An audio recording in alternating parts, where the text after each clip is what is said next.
તો આજે આપણે સેક્શન એ જોવાના છે. ગાલા નવનીતની જે અસાઇનમેન્ટ બુક છે એની અંદર પ્રશ્નપત્ર એકનું સેક્શન એ આપણે જે છે આજે જોઈશું. અહીંયા તમે જોઈ શકો છો ફકરો જે છે એ પાસ્ટ ટેન્સમાં છે ને અહીંયા પ્રશ્ન એટલે ડીડથી પૂછ્યો છે, તો આપણે જે જવાબ છે એ અહીંયાથી જ લખવાનો, બરાબર? કે પંચાયતે કયું રિઝોલ્યુશન પાસ કર્યું. તો પંચાયતે અહીંયા આપણે પહેલાં ફકરો વાંચીશું અને પછી એનો જવાબ આપીશું કે as a result the Panchayat passed a resolution in 2008 saying that since the railway was not able to build a station for them, they would do it for themselves and with their own money. આ પહેલા પ્રશ્નનો જવાબ છે. Okay, what is special about Tajnagar railway station? તો Tajnagar railway station વિશે special એ હતું કે railway station જે છે એ લોકોએ પોતાના પૈસાથી બનાવ્યું હતું, બરાબર? તો એનો તમને અહીંયા સીધો જવાબ આપી દીધેલો નથી. તમે જોઈ શકો છો કે આપ્યું છે કે as a result of their effort the first railway station in the country on which the railway did not have spent a single rupee started operation. બરાબર, તમે આ લખો તો પણ, પરંતુ આપણે જે રીતે પૂછ્યું છે એ રીતે વ્યવસ્થિત રીતે આ જવાબ આપવાનું ટ્રાય કરીશું. ચલો, તો હવે આપણે શું કરીએ કે ફક્ત ને ફક્ત જે પ્રશ્ન છે એના જવાબ આપણે સીધા લખવા માંડીએ. ચલો, તો પહેલો પ્રશ્ન છે what resolution did the panchayat pass? તો આપણે અહીંયા સીધો એનો જવાબ જ લખીશું કે the panchayat passed a resolution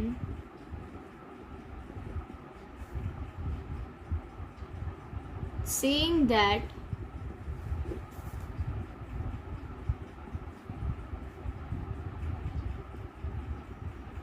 the railway was not able to build a station for them. They would do it for themselves and with their own money. Okay, જોઈ શકો છો તમે જવાબ જે છે કે the panchayat passed resolution saying that the railway was not able to build a railway station for them, they would do it for themselves and with their own money. બરાબર, આ જે રિઝોલ્યુશન જે છે એ રેલવેએ પાસ કર્યું હતું, એનો આન્સર છે. બીજો જવાબ આપણે જોઈએ. જો પ્રશ્ન છે કે what is special about the Tajnagar railway station? બરાબર, તાજનગર રેલવે સ્ટેશન વિશે સ્પેશિયલ શું હતું? તો મિત્રો જો એક વસ્તુ યાદ રાખો, જ્યારે પણ કોઈ પ્રશ્ન આવે તો તમારે સૌથી પહેલાં એને સરળ રીતે સમજવા એનું ગુજરાતી મગજમાં કરી લેવાનું. જો તમને સ્ટોરી આખી યાદ હશે તો તમને એનો આન્સર તરત આવડી જશે. પ્રશ્નને તમે સમજી જશો ગુજરાતીમાં તો આન્સર પણ આવડી જશે, એટલે તમને પ્રશ્નના જવાબ લખવામાં સરળતા રહેશે. તો અહીંયા છે કે તાજનગર રેલવે સ્ટેશન વિશે સ્પેશિયલ શું હતું? તો એના વિશે સ્પેશિયલ તો એ જ હતું કે એ જે રેલવે સ્ટેશન છે એ ત્યાંના લોકોએ બનાવડાવ્યું હતું, એટલે એને આપણે અહીંયા વ્યવસ્થિત રીતે લખીશું કે તો લખીશું આપણે આન્સર કે Tajnagar railway station is the first station in the country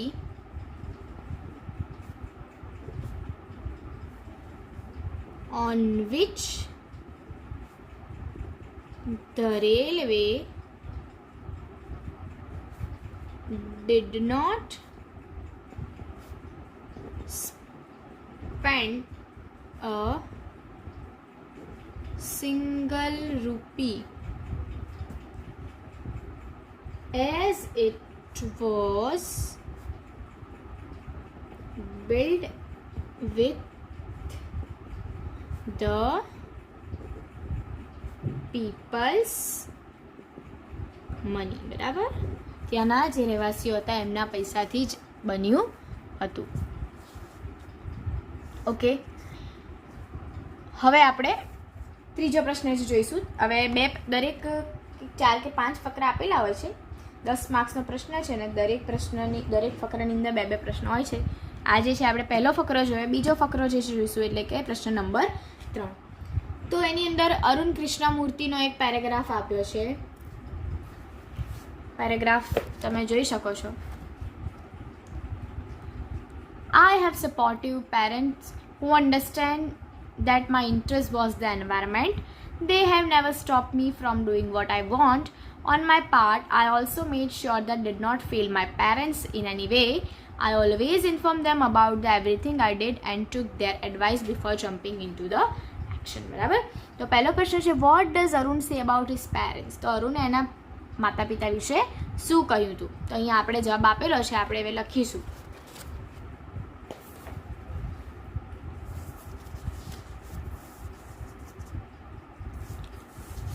તો Arun says that he has, તમે જોઈ શકો છો કે આપણે કઈ રીતે અહીંયા ગ્રામરનો પણ ઉપયોગ કરી રહ્યા છે, બરાબર. Supportive parents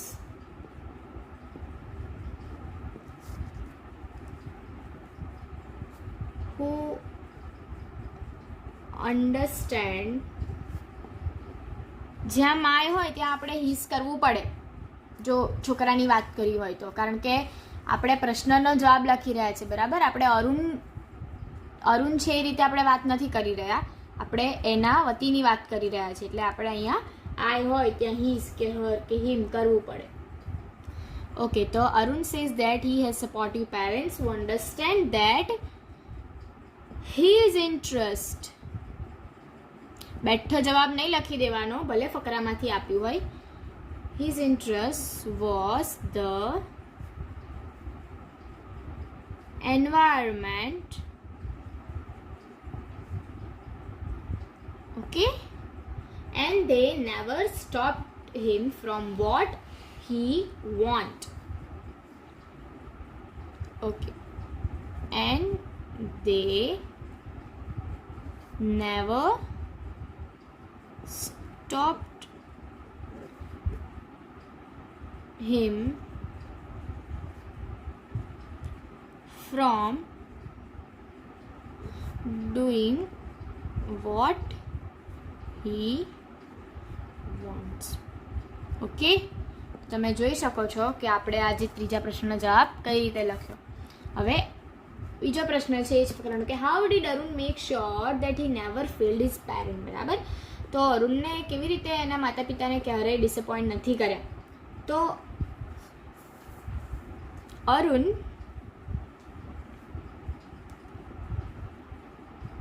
always informed them about everything that he did and took their advice before jumping into the actions. બરાબર. એટલે અરુણ હંમેશા એના પપ્પાની એડવાઇસ લેતો હતો અને જે પણ કામ કરતો હતો એના વિશે ઇન્ફોર્મ પણ કરતો હતો. ઓકે, તો તમે જોઈ શકો છો આપણે 4 પ્રશ્નોના જવાબ અહીં લખ્યા છે. આ સેક્શન એ આપણે જે છે લખી રહ્યા છીએ. હવે બીજા પ્રશ્ન એટલે કે ફકરા નંબર 3, પ્રશ્ન number 5.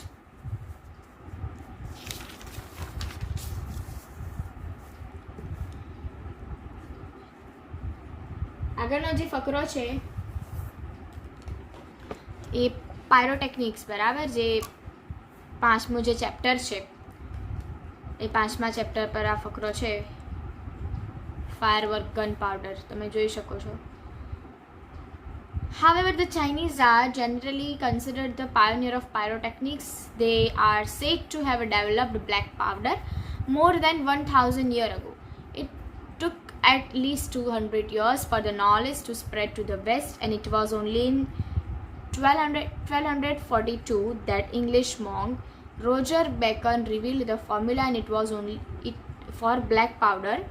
He considered it such a dangerous substance that he wrote of it in a code language. બરાબર, તમે જ્યારે પણ પ્રશ્નોના જવાબ લખવા માટે લખો ત્યારે તમારે સૌથી પહેલાં ફકરો વાંચવો જરૂરી છે.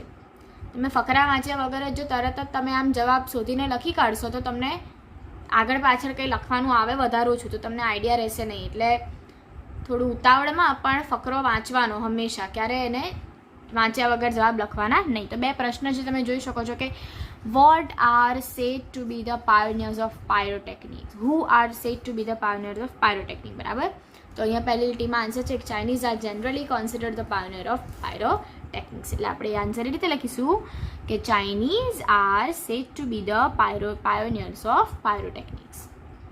બીજો પ્રશ્ન, why did Roger Bacon write about black powder in a code language? બરાબર, તો એનો જવાબ છેલ્લા લીટીમાં છે કે consider black powder as such a dangerous substance that he wrote for it in a code language. તો આપણે બંનેના જવાબ અહીંયા લખી દઈએ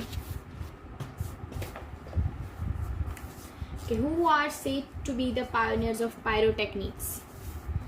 તો આન્સર આવશે Chinese. Chinese are said to be the pioneers of pyrotechnics. બરાબર. બીજો જવાબ જે છે કે રોઝર બેકન જે છે એમણે કેમ બ્લેક પાવડરનો ફોર્મ્યુલા કોડ લેંગ્વેજમાં લખ્યો? બરાબર, તો વાયથી પ્રશ્ન પૂછે એટલે આપણે આન્સર આપીશું બીકોઝ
ઓકે, તો why was moving to the Cambridge school great achievement for Helen. બરાબર, કે હેલેન માટે કેમ્બ્રિજ સ્કૂલની અંદર જવું એ ગ્રેટ અચીવમેન્ટ કેમ હતું? લખવાનું કે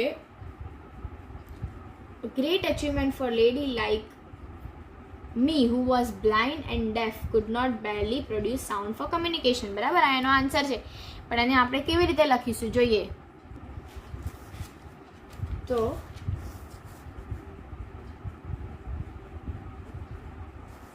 moving to the Cambridge school, a great achievement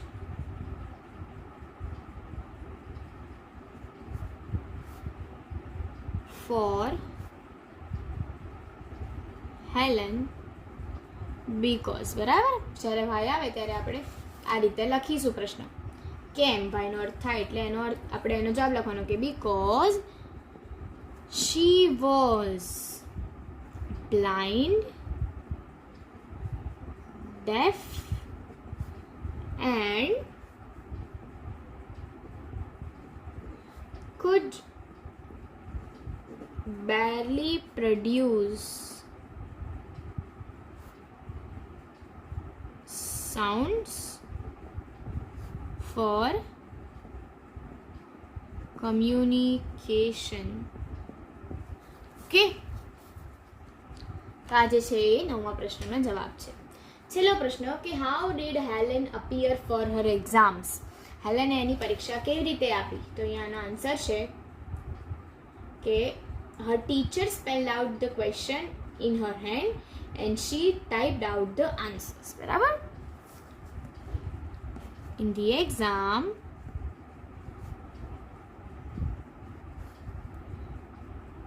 her લખો કે હેલેન્સ લખો.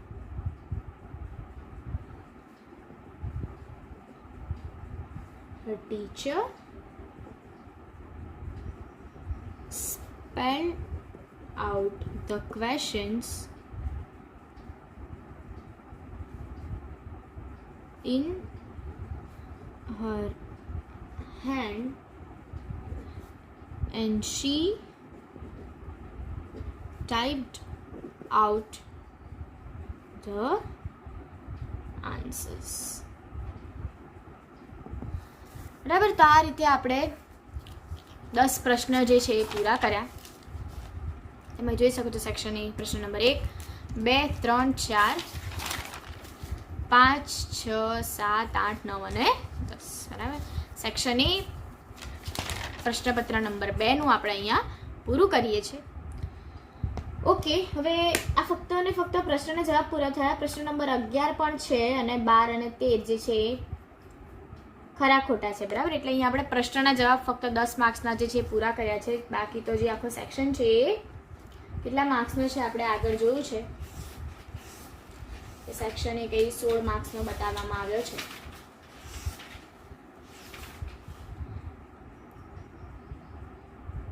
ઓકે, સેક્શન એ 17 માર્ક્સનો છે. તો હવે આ પ્રશ્નપત્રની અંદર જે ખાલી જગ્યા તો ઓકે શોર્ટ નોટ. બરાબર, તો કઈ શોર્ટ નોટ આપવામાં આવી છે?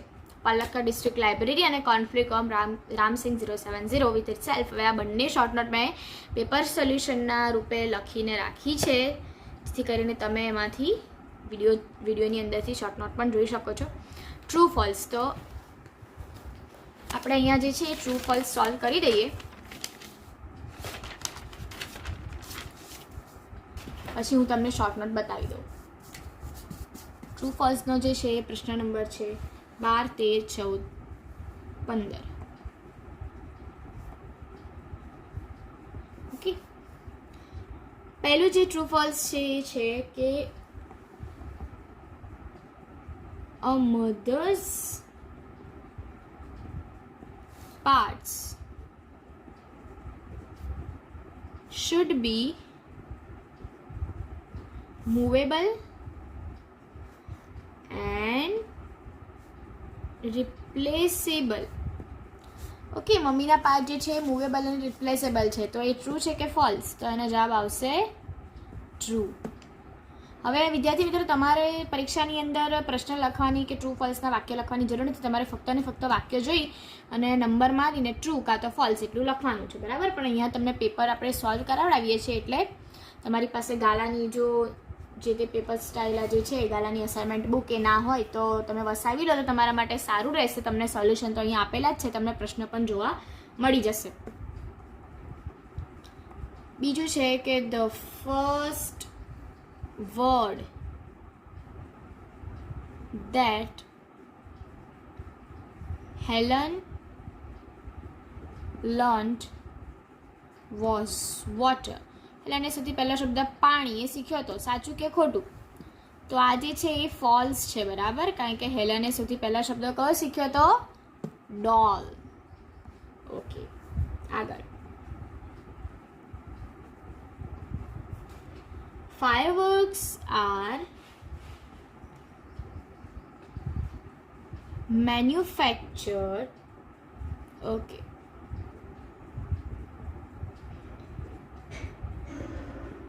in શિવાકાશી. શિવાકાશીની અંદર ફટાકડા બને છે, તો એ જે છે એ સેન્ટેન્સ સાચું છે. લાસ્ટ જે છે કે અરુણ કૃષ્ણમૂર્તિ started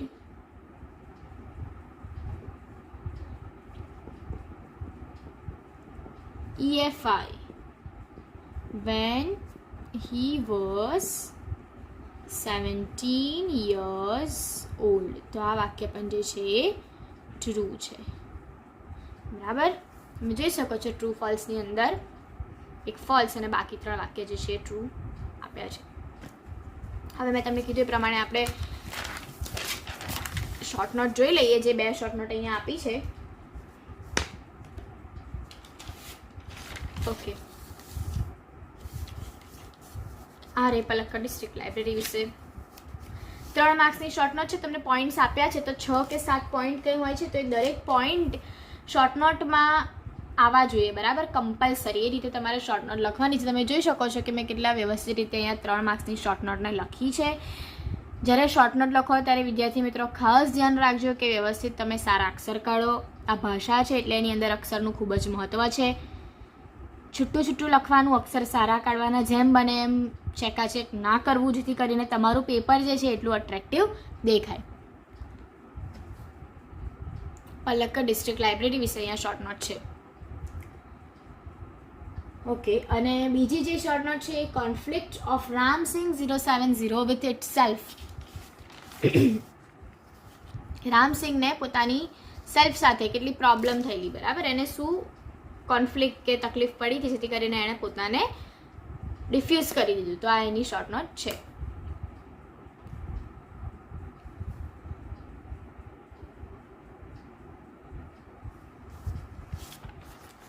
ઓકે, તો વિદ્યાર્થી મિત્રો, મારા ખ્યાલથી કે આજે તમે સેક્શન એ જે છે, બરાબર, ચેપ્ટરના આપણે પ્રશ્નપત્ર નંબર 2નું સેક્શન એ આપણે કવર કર્યું. તો હવે વધારે પડતું આજના માટે આપણે ના કરતા અહીંયા સુધી રાખીએ છીએ. હવે નેક્સ્ટ જે વિડીયોની અંદર આપણે સેક્શન બી કવર કરીશું, અને જો સમય હશે તો સેક્શન એ પણ આપણે ત્રીજા પ્રશ્નપત્રનું સોલ્વ